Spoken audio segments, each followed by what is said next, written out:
কারিয়া ৭ বছরের এক মিষ্টি মেয়ে। বৃষ্টি হলেই সে খুশিতে নাচে। টুপটা বৃষ্টির সাথে সাথে ঘুরতে থাকে। তার সেরা বন্ধু সাদা ফুলো খরগোশ লাফু।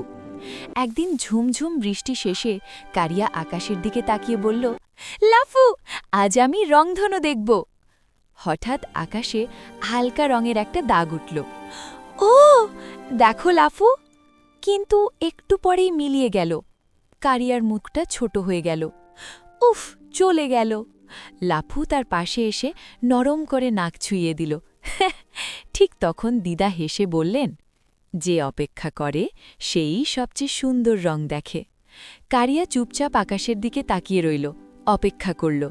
কিছুক্ষণ পর সূর্যের আলো ফুটতেই ও পুরো আকাশ জুড়ে বড় রঙিন রংধনু।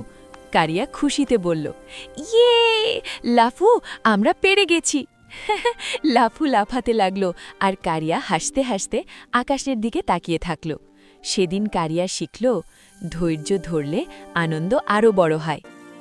ভিডিওটি যদি ভালো লাগে তাহলে লাইক দিয়ে পাশে থাকুন।